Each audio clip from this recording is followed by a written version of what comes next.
Hi, I'm Scott, and this is What's on My Bench.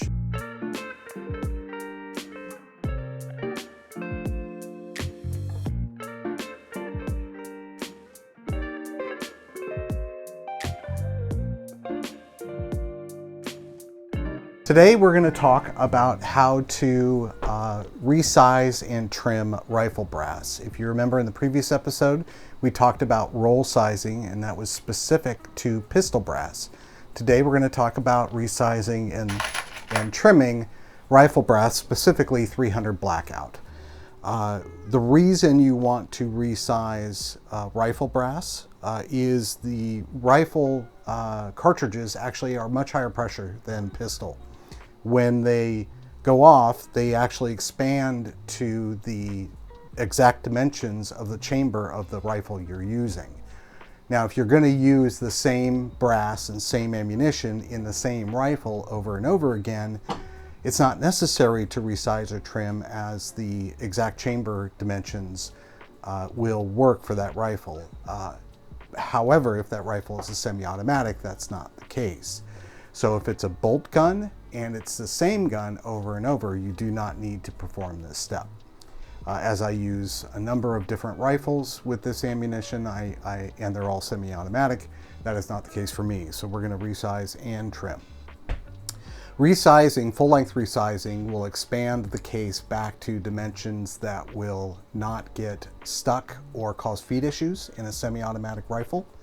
And then trimming actually trims the neck of the case to give you assistance in bullet seating and feeding in semi-auto.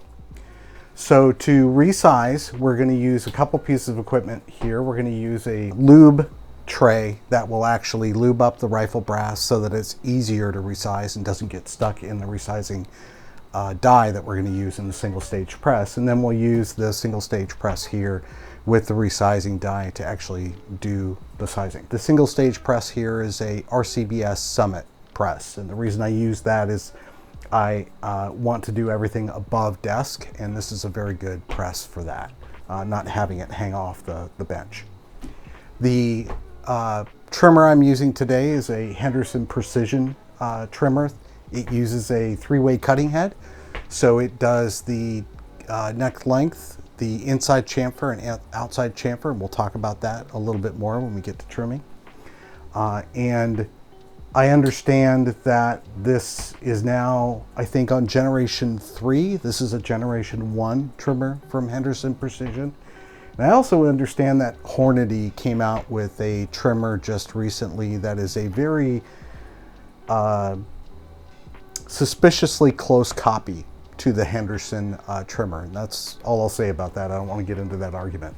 So the first step we'll go through is lubing the case to make it easier to resize. All right, so to lube the rifle brass, what we're going to use is an RCBS lube pad.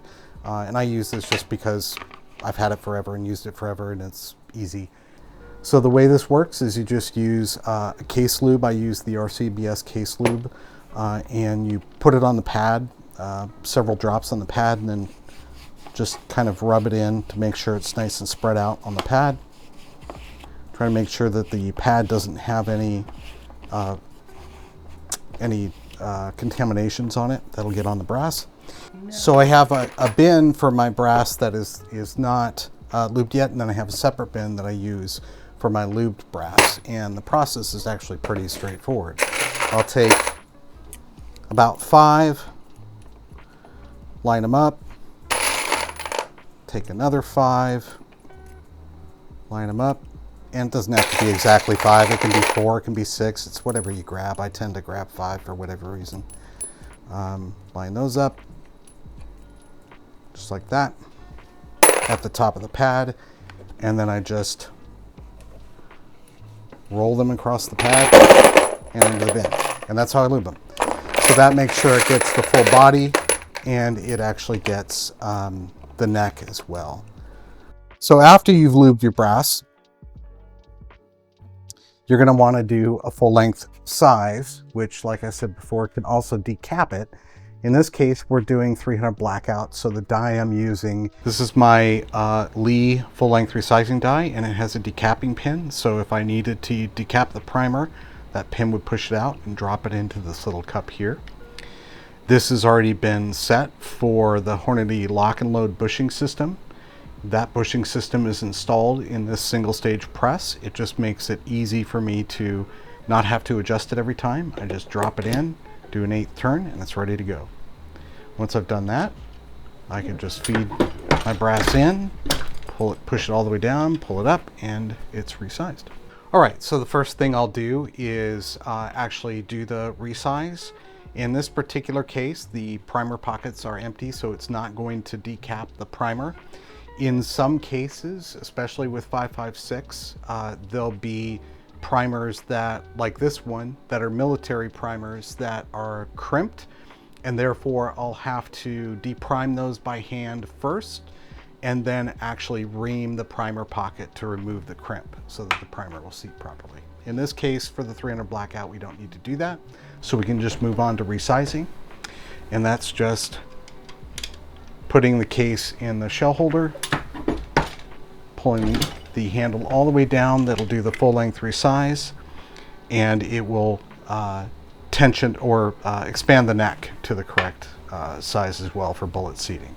Now the reason too that we're sizing before we trim is because sizing, remember, squeezes the case back down to a tolerance size that will work in semi-auto and other rifles back to its original spec, SAMI spec.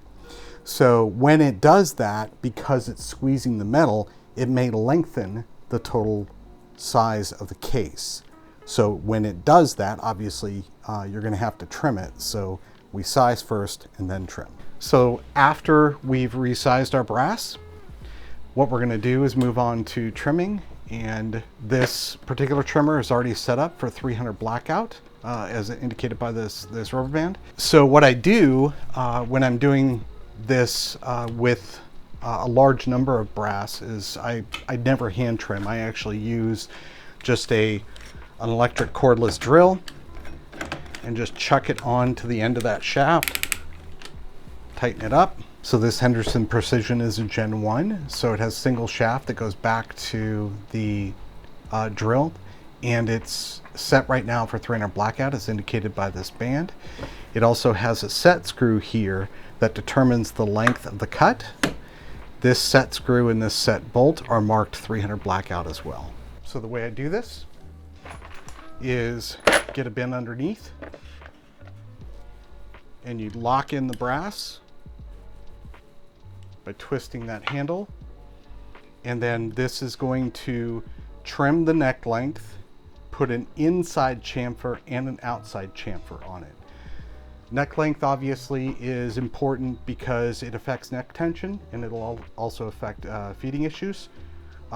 The inside chamfer is important for bullet seating. It assists in bullet seating, and the outside chamfer is assists in feed for semi-automatics. So this will do all three at the same time. Turn and drop it. So what I'll do too, and we can get a close-up of this later hopefully, but this inside chamfer and outside chamfer you can see very clearly when it's close up, and that'll give you an aid both in bullet, like I said, bullet seating and feeding issues. So after we've trimmed, the last thing we'll do with our brass is we'll just take a cloth and just wipe the neck and wipe the body to make sure there's no excess lube on there, and make sure that there's no brass shavings around the neck. And that's it. Your brass is ready to load. So that's how we do rifle brass resizing and trimming. Please remember to like and subscribe, and comment down below, especially if you want to see something more specific for next time. Thanks. See you next.